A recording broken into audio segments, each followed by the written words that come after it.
ನಮಸ್ಕಾರ. ಇವತ್ತು ನಾನು ನಿಮ್ಮ ಮುಂದೆ ಒಬ್ಬ ರಾಜಕಾರಣಿಯಾಗಿ ಬಂದು ನಿಂತಿಲ್ಲ. ನಿಮ್ಮ ಮನೆಯ ಮಗನಾಗಿ ರೈತರ ಸಂಕಷ್ಟವನ್ನು ಅರ್ಥ ಮಾಡ್ಕೊಂಡಿರ್ತಕ್ಕಂಥ ರೈತನ ಮಗನಾಗಿ ಮಾತಾಡ್ತಾ ಇದ್ದೇನೆ. ಬೆಂಗಳೂರಿಗೆ ಹತ್ತಿರ ಇರುವಂಥ ಬಿಡದಿ ಲಕ್ಷಾಂತರ ಲೀಟ್ರು ಹಾಲನ್ನು ಕೊಡ್ತಾ ಇದೆ, ರೇಷ್ಮೆಯನ್ನು ಕೊಡ್ತಾ ಇದೆ, ತರಕಾರಿಯನ್ನು ನೀಡ್ತಾ ಇದೆ. ಆದರೆ ಇಂಥ ಒಂದು ಫಲವತ್ತಾದಂಥ ಕೃಷಿ ಪ್ರದೇಶದಲ್ಲಿ ಇವತ್ತು ರಾಜ್ಯ ಸರ್ಕಾರ GBIT ಅಂದರೆ ಗ್ರೇಟರ್ ಬ್ಯಾಂಗ್ಳೂರ್ ಇಂಟಿಗ್ರೇಟೆಡ್ ಟೌನ್ಶಿಪ್ ಪ್ರಾಜೆಕ್ಟ್ನ ಇಲ್ಲಿ AICT ಮಾಡ್ತೀನಿ ಅಂತಾರೋ, ಸ್ಮಾರ್ಟ್ ಸಿಟಿ ನಿರ್ಮಾಣ ಮಾಡ್ತೀನಿ ಅಂತಾರೋ, ಆದರೆ ಒಂದು ಹೆಚ್ಚು ಕಮ್ಮಿ 7,480 ಎಕರೆಯಷ್ಟು ಕೃಷಿ ಪ್ರದೇಶವನ್ನು ಇವತ್ತು ರೈತರಿಂದ ಕಿತ್ಕೊಳ್ಳೋದಕ್ಕೆ ಪ್ರಯತ್ನ ಪಡ್ತಾ ಇದ್ದಾರೆ.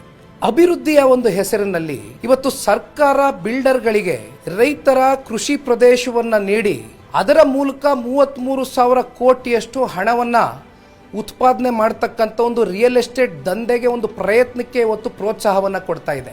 ಸರಿಸುಮಾರು 10 ಲಕ್ಷಕ್ಕೂ ಹೆಚ್ಚು ಗಿಡ ಮರಗಳು ಜೊತೆಯಲ್ಲಿ 6 ಲಕ್ಷಕ್ಕೂ ಹೆಚ್ಚು ಹಾಲು ಇವತ್ತು ಬೆಂಗಳೂರು ನಗರಕ್ಕೆ ಕೇವಲ 2 ಪಂಚಾಯಿತಿಗಳಿಂದ ಏನು ಸರಬರಾಜಾಗ್ತಾ ಇದೆ ಅದನ್ನು ಸಂಪೂರ್ಣವಾಗಿ ನಾಶ ಮಾಡಕ್ಕೆ ಹೊರಟಿದ್ದಾರೆ. 80%ಕ್ಕೂ ಹೆಚ್ಚು ಸಣ್ಣ ರೈತರು ಮತ್ತು ಅತಿ ಸಣ್ಣ ರೈತರು ಅಂದರೆ 1 ಎಕರೆ, ಅರ್ಧ ಎಕರೆ, ಗುಂಟೆ ಲೆಕ್ಕದಲ್ಲಿ ಜಮೀನನ್ನು ಇಟ್ಕೊಂಡಿರ್ತಕ್ಕಂಥ ಆ ಬಡ ರೈತರ ಒಂದು ಎದೆ ಮೇಲೆ ಮರಣ ಶಾಸನವನ್ನು ಬರೀಲಿಕ್ಕೆ ಹೊರಟಿದ್ದಾರೆ. ಸರ್ಕಾರ ಹೇಳ್ತಾ ಇದೆ ನಾವು ಹಣದ ಪರಿಹಾರವನ್ನು ಕೊಡ್ತೇವೆ ಅಂತ. ಆದರೆ ಸರ್ಕಾರ ಒಂದು ಅರ್ಥ ಮಾಡ್ಕೊಳ್ತಾ ಇಲ್ಲ. ಇಲ್ಲಿ ರೈತರಿಗೆ ಬೇಕಾಗಿರ್ತಕ್ಕಂಥದ್ದು ಹಣದ ಪರಿಹಾರ ಅಲ್ಲ, ಸ್ವಾಭಿಮಾನದ ಬದುಕು. ಅವ್ರಿಗೆ ಸಾಕಷ್ಟು ಅವರ ಭಾವನೆಗಳು ಅಡಗಿದೆ.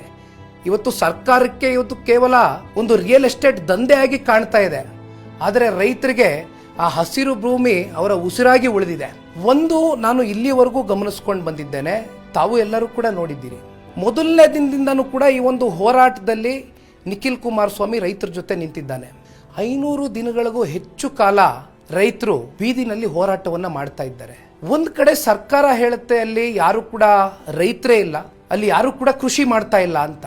ಇಂಥ ಒಂದು ಸಂದರ್ಭದಲ್ಲಿ ಇವತ್ತು ನಾನು ಹೇಳುವಂಥದ್ದಿಷ್ಟೇ, ಇಲ್ಲಿ ಬಿಡದಿ ರೈತರ ಬದುಕಿನ ಪ್ರಶ್ನೆ ಅಷ್ಟೇ ಅಲ್ಲ, ಇವತ್ತು ನಾಡಿನಾದ್ಯಂತ ಅನ್ನದಾತರು ಏನಿದ್ದಾರೆ, ಇವತ್ತು ಅನ್ನದಾತರಿಗೆ ಕಷ್ಟ ಆದಾಗ, ರೈತರಿಗೆ ಕಷ್ಟ ಆದಾಗ ಅವರ ಒಂದು ಅಸ್ತಿತ್ವವನ್ನು ಉಳಿಸ್ತಕ್ಕಂಥ ಒಂದು ಪ್ರಯತ್ನ ಇವತ್ತು ನನ್ನ ಮೇಲಾಗಲಿ ತಮ್ಮಗಳ ಮೇಲಾಗಲಿ ಒಂದು ದೊಡ್ಡ ಹೊಣೆಗಾರಿಕೆ ಮತ್ತು ಜವಾಬ್ದಾರಿ ಇದೆ. ಅದನ್ನು ಅರ್ಥಕೊಂಡು ಬಹುಶಃ ಈಗ ಸಮಯ ಬಂದಿದೆ. ಇಷ್ಟು ದಿನಗಳ ಕಾಲ ನಾವು ಕೂಡ ಕಾದು ಕುಳಿತ್ವು, ಆದರೆ ಇವತ್ತು ಸಮಯ ಬಂದಿದೆ.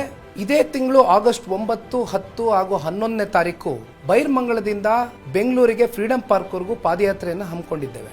ಎಲ್ಲ ನನ್ನ ಆತ್ಮೀಯ ಹಾಗೂ ಪ್ರೀತಿಯ ರೈತ ಬಾಂಧವರೇ, ತಾಯಂದ್ರೆ, ಅಕ್ಕ ತಂಗಿಯರೇ, ಯುವ ಸಮುದಾಯದ ನನ್ನ ಅಣ್ಣ ತಮ್ಮಂದ್ರೆ, ತಮ್ಮೆಲ್ಲರಿಗೂ ಕೂಡ ನಾನು ಕೇಳುವಂಥದ್ದಿಷ್ಟೇ, ಇವತ್ತು ರೈತರ ಪರವಾಗಿ ನಿಲ್ಲೋ ಅಂಥ ಒಂದು ಸಂದರ್ಭ ನಮ್ಮ ಕಣ್ಣೆದುರುಗಡೆ ಬಂದಿದೆ.